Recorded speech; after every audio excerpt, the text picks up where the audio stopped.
நான் உங்கள் ஹெச்பிஓ. இப்போ நம்ம என்ன பண்ண போறோம்னா, கல்கி படத்தோட ரிவ்யூ பார்க்க போகிறோம். கல்கி 2898 கல்கி 2898 ஏடி அப்படின்ற படத்தை பார்க்க போகிறோம். முதல்ல எல்லாருக்குமே கல்கி அப்படின்னு சில பேர் தெரியல. கல்கி அப்படின்னா மகாபாரதத்தில் கிருஷ்ணர் இருப்பார். கிருஷ்ணரோட அவதாரம் தான் கல்கி. அந்த கல்கி அவதாரம் 600,000 வருஷம்னா களி முத்தி போனாதான் கல்கி அவதாரம் வருவாங்க. களினா இப்ப நடக்குதுல்ல, ஒரு 4 வருஷமா நடக்குது ஆச்சு. அந்த மாதிரி களி முத்தி போனாதான் அவதாரம் வரும்.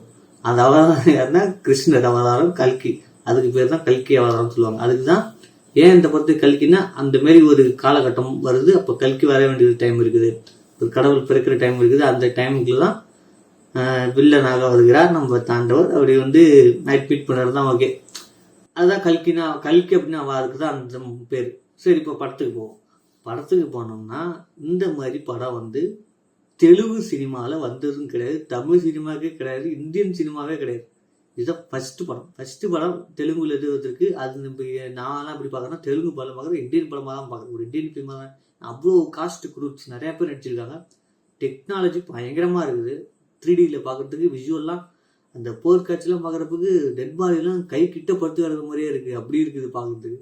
அதெல்லாம் நல்லா இருந்துச்சு, சூப்பராக இருந்தது விஷுவல். இதெல்லாம் ஆக்டர்ஸ் பார்த்தீங்கன்னா, ஃபர்ஸ்ட் ஹாஃபில் பிரபாஸ் என்ன பண்ணார்னா காமெடி பண்ணார். நல்லா காமெடி பண்ணி வெறுப்பு ஏற்றினார் எங்களை காமெடின்னு பேரில். என்னன்னா நம்ம சைடு தமிழ்நாட்டு சைடு ஒர்க் ஆகும் பேரில், பட் ஆனால் அவங்க சைட்லாம் பயங்கரமாக ஒர்க் ஆகிருக்கலாம் அந்த காமெடி. பட் நம்மளுக்கு எதுவும் ஒர்க் ஆகலை. பார்க்க ஓரளவு ஓகே.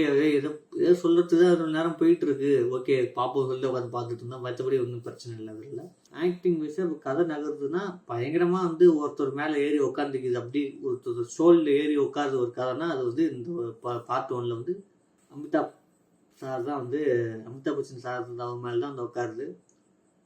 அவர் பார்க்குறப்ப ஸ்க்ரீன் ப்ரெசன்ட் எப்படி இருக்குன்னா பயங்கரமா இருக்கு. ஜிஜாண்டிக்கான ஒரு உருவம் பார்க்குற மாதிரி இருக்கு. அவ்வளவா இருக்கு. அந்த அஸ்வத்தாமா அப்படிங்கிற கேரக்டருக்கு ஒரு 1000 மடங்கு ஆனாலுமே அதுக்கு அவர் தான் கரெக்டாக அப்படிங்கிற மாதிரி இருக்கு பார்க்கறதுக்கு.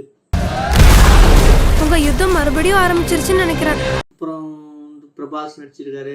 இப்போ ரங்கவாத்தியார் நடிச்சிருந்தாரு பார்த்தேன். அதில் ரங்கவாத்தியார் நல்ல கேரக்டர். அவரு கூட 2 பசங்க, அந்த கேரக்டருமே நல்லா நடிச்சிருந்தாங்க. அப்புறம் தீபிகா படுகோன் அவங்க நடிச்சிருந்தாங்க. சூப்பராக இருந்தது பார்க்கறதுக்கு. அவங்களுக்கு கேரக்டர், இந்த பிரெக்னன்சி கேரக்டர், அந்த ஓகே ஏன் அவங்க மறைக்கிறாங்க, அவங்க என்ன ட்ரெஸ் போட்டிருக்காங்க, ஏன் இந்த நேரத்தில் இந்த ட்ரெஸ் போட்டிருக்காங்க அப்படின்னு சொல்லி பார்க்குறப்ப ஓகே நல்லா இருந்தது. அதோட எனக்கு என்ன பிடிச்சிருந்ததுன்னா, விஷுவல் எல்லாம் பிடிச்சிருந்ததுன்னா காசி காட்டினாங்க. காசி காட்டுறப்ப காசி தான் இந்த உலகத்தோட லாஸ்ட் ஏரியா அப்படின்னு சொல்லுவாங்க. ஆனால் காசி தான் அந்த உலகத்தோட முதல் வழியே அப்படின்னு சொல்றாங்க. இந்த உலகத்தோட முதல் நகரம், இந்த வேர்ல்ட்லே கடைசி நகரம் காசி. அந்த காசியில் எல்லாம் ஒரு கார் வண்டி போயிட்டு இருக்கு. வண்டி வண்டி ரொம்ப பயங்கரமாக அந்த வண்டி பார்க்கறதுக்கு. அந்த வண்டி போயிட்டு இருக்கப்ப என்னன்னா, காசி கிட்ட போறப்ப அந்த காசி அந்த படிக்கட்டுல இருக்கு. அந்த படிக்கட்டுலயும் அப்போதும் ஒரு பணம் எரிஞ்சிட்டு இருக்கு அந்த இடத்துல. காசி வத்தி போய் களி முத்திடுச்சு. காசி தண்ணி எல்லாம் வத்துனது காரணம் யாருன்னா நம்ம ஆண்டவர் தான் அங்க இருக்காரு. பூமிய மொத்தமா உறிஞ்சா எல்லாம் அங்கத்தானே இருக்கும். களி முத்திச்சு அப்படிங்கிறதுனா கொடுங்கோல ஒருத்தன் ஆட்சி பண்ணிட்டு இருக்கான். மக்களால எந்த ஒரு இதுவும் பண்ண முடியல. ஒரு பயங்கரமான ஒரு சுச்சுவேஷன்ல மக்கள் எல்லாம் வாழ்றாங்க. அப்படிங்கிறது தான் களி முத்தி போனது காரணம். இயற்கை வளம் எதுவுமே இல்லை, எல்லாம் சூறையாடப்படுது. ஸோ அப்படி இருக்கப்பதான் கடவுள் பிறக்கிறாரு. நீ ஈண்டெடுக்க போவது வெறும் உயிரை அல்ல, ஒரு சிருஷ்டியை. மியூசிக் அப்படின்னு பார்த்தீங்கன்னா, மியூசிக் சூப்பராக இருக்கு.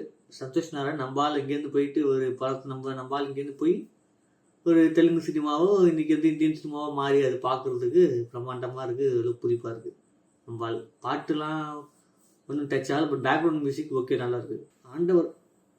ஆண்டவர் எப்படி விக்ரம் படத்தில் ரோலெக்ஸ் கேரக்டர் 2 நிமிஷம் செஞ்சு படத்தையே மார்க் அடிச்சதோ அதே மாதிரி அவர் பண்ணிட்டு போயிட்டார். அங்கே 2 நிமிஷம் ஃபர்ஸ்ட் ஹாஃப்ல கொஞ்சம் செஞ்சா வருவார். செகண்ட் ஹாஃப்ல செகண்ட் ஹாஃபுக்கு செகண்ட் பார்ட்டுக்கு லீடிங் கொடுத்துட்டு போவார். அது பார்க்குறப்பெல்லாம் அப்பா அப்படி பயங்கரமா இருக்குது பார்க்கறதுக்கு.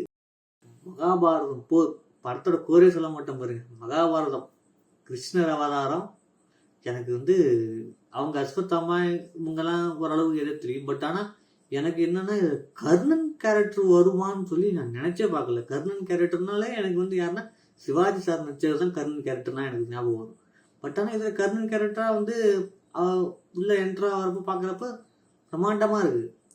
ஓகே, நம்மளே ஒரு செகண்ட் நான் சொல்கிறது ஓ நல்லா இருக்குடா அப்படிங்கிற மாதிரி இருக்குது. அந்த டிரான்ஸ்ஃபர்மேஷன் ஒன்று இருக்குது நடக்குது அந்த இடத்துல.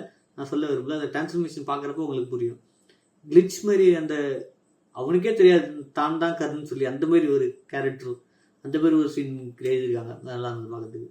புராண கதைகள் சீன்ஸ் காட்டுறாங்க. புராண கதைகள் சீன்ஸ் பார்த்தீங்கன்னா பயங்கரமாக இருக்குது. நான் எதிர்பார்க்கல இந்த மாதிரி சீன் காட்டுவாங்கன்னு சொல்லி. அது விஷுவல்லாம் பார்க்க 3D பார்க்குறப்பலாம் அந்த அம்பு ஒரு சீன்லாம் கண்ணில் ஊற்றுற மாதிரி இருக்குது. அந்த மாதிரி இருக்குது, நல்லா இருந்து பார்க்கறதுக்கு. அதில் கிருஷ்ணர் வந்து கருணை பற்றி 2 லைன் சொல்லுவாங்க, அப்படியே கூஸ் பம்ப்ஸ்லாம் நிற்குது. அந்த மாதிரி சீன்ஸ் நீங்கள் கன்ஃபார்ம் எல்லாம் போய் தேட்டரில் பார்க்கலாம், பார்த்தே ஆகும். நல்லா இருந்ததுப்பா. ஆனால் இந்த மாதிரி கதைலாம் யோசிக்கவே முடியாது போல், அந்த மாதிரி இருக்குது. ஒரு புராதன கதைகள் கொண்டாந்து காலம் கடந்து போய் அங்கேருந்து ஒருத்தர் உயிர் தெளிந்து இந்த மாதிரி காலகட்டத்துக்கு வரப்போ சூப்பராக இருக்குது பார்க்குறதுக்கு. செகண்ட் பார்ட் எப்படி இருக்குன்னு தெரில. செகண்ட் பார்ட்டில் தான் வந்து ஆண்டவருக்கான இதுவும் பிரபாஸுக்கான போர்ஷனுமே இருக்கும் நினைக்கிறேன். பயப்படாது, புது பிரபஞ்சம் வந்துகிட்டு இருக்கு. அவ்வளோதான், வேற எதுவும் இல்லை. ஆனால் படம் வந்து நல்லா இருக்குங்க பார்க்குறது. நீ போய் தேட்டரில் கன்ஃபார்ம் பார்க்கலாம். 100% வந்து நான் சொல்கிறேன், உங்களுக்கு டிசப்பாயிண்ட் பண்ணது. ஃபர்ஸ்ட் ஹாஃப் கொஞ்சம் எல்லா சினிமாவிலுமே சரிதான். ஃபர்ஸ்ட் ஹாஃப் என்ன பண்ணுவாங்கன்னா அவங்க வந்து கதையை ரிவ்யூ பண்ணுவாங்க. ஸோ அந்த பண்ணுறப்ப இந்த இப்படியாப்பட்ட ஒரு கேரக்டர் யார் பிரபாஸ் வந்து தனக்கான ஒரு இடத்துக்கு போகணும் அப்படின்னு சொல்லி நான் ஏங்கிட்டு இருக்க ஒரு ஆள் அப்படிங்கிறப்ப அதை பற்றி சீன்ஸ் எல்லாம் காட்டி தான் ஆகணும். எடுத்தோடனே நம்ம கதையை சொன்னால் போர் அடிக்கிற மாதிரி ஆகிடும், டென்ஷன் ஆகிற மாதிரி ஆகிடும். அதனால என்ன பண்ணுவோம், பட்சத்தில் இந்த கேரக்டர் என்னவா இருக்காங்க, அந்த கேரக்டர்ஸ் ஏன் உங்களுக்கு என்ன கேரக்டர் பண்ணணும். ஒரு சின்ன குழந்தை ஒன்று இருக்கும், அந்த குழந்தைக்கு ஒரு கேரக்டர் ஒன்று ஆக்டிவிஸ் இருக்கும். ஏன் அந்த குழந்தை இந்த மாதிரி ஒரு இது மாதிரி போர் பண்ணுற மாதிரி காட்சி பண்ணுறாங்க. இந்த மாதிரி நிறையா சீன்ஸ் இருக்குது. அதெல்லாம் காட்டினாதான் வந்துமே அந்த படத்தோட டெப்த் புரியும். நிறைய பேர் போய் சொல்கிறாங்க ஃபர்ஸ்ட் ஹாஃப் ரொம்ப லேகாக இருக்குது, ரொம்ப இது பண்ணுது, ரொம்ப அதெல்லாம் இல்லை. என்னன்னா ஃபர்ஸ்ட் ஹாஃப் என்ன பண்ணணும் அப்படின்னா கதையை சொல்லணுங்கிறது தான். அந்த கதையெல்லாம் போயிட்டு வரணும். ஒரு சில பேர் பிடிக்காம இருக்கலாம், ஒரு சில பேருக்கு ஓகே. நான்லாம் பார்க்குறப்ப ஜஸ்டிஃபைட் பண்ணுறாங்க, ஆமாம் இதுக்கு இந்த சீன்ஸுக்காக தான் அவங்க எலிவேட் பண்ணுறாங்க அப்படின்னு சொல்லி தோணுது. நல்லா இருந்தது, எல்லாமே நல்லா இருந்தது. தேட்டரில் உட்காந்து பார்க்குறப்ப ஒரு நல்ல படத்தை தான் பார்த்துருக்கோம், ஒரு புதுசான ஒரு சினிமா பார்த்துருக்கோம் அப்படின்னு சொல்லி தோணுது. ஓகே, இந்த படத்துக்கு நெகட்டிவ் போடுவோம். நெகட்டிவ் அப்படின்னா என்னை பொறுத்த வரைக்கும் ஒரு சில சீன்ஸ் ஹாலிவுட் படம் பார்க்குற மாதிரி இருந்தது. அது ஒன்று நெகட்டிவாக இருக்கலாம், இல்லை இன்ஸ்பிரேஷனாக கூட இருக்கலாம். ஒன்றுலேருந்து தானே இன்னொன்று உருவாகுது. அது மாதிரி அது நெகட்டிவ் எடுத்துங்க, பாசிட்டிவ் எடுத்துங்க, பாசிட்டிவ் எடுத்துங்க. என்னை பொறுத்த வரைக்கும் என்னென்னா அந்த மாதிரி சீன்ஸ் இன்ஸ்பிரேட் பண்ணுறாங்க அப்படின்னு தெரிய வருது. அதுதான் மேட்ரு. தெரியாத மாதிரி எடுக்கணும்ல, தெரியுது, அதுதான் மேட்ரு. அடுத்தது இன்னொரு ட்ராபேக் என்னன்னா காமெடி ட்ராபேக். ஃபர்ஸ்ட் ஹாஃபில் காமெடி எடுபடலை சொல்லி நம்மளுக்கு தமிழ் சினிமாவுக்கு எடுபடலை பார்த்துக்கூட அவங்க எடுபட்டுருக்கலாம், அவங்களுக்கு ஓகேவா இருந்துக்கலாம். அது ஒரு மிஸ்டேக். ரொம்ப வளவலன்னு இது பண்ணுற மாதிரி பேசுகிற மாதிரி இருந்தது. அது மாற்றிருக்கலாம். சொல்கிறது என்னென்னா கம்மி பண்ணிருக்கலாம் ஓரளவுக்கு. அந்த காமெடி சென்ஸ் இல்லாமல் ஓரளவு கம்மி பண்ணி என்ன அது கேரக்டருக்கு என்ன ஜஸ்டிஃபைட் பண்ணணுமோ அதை பண்ணியிருக்கலாம். நீங்கள் வந்து என்ன பண்ணலாம், தேட்டரில் போய் பார்க்கலாம் படம். தேட்டரில் பார்த்துட்டு செகண்ட் பார்ட்டுக்கு வெயிட் பண்ணுங்கள். ஏன்னா இது நல்லா இருக்குது.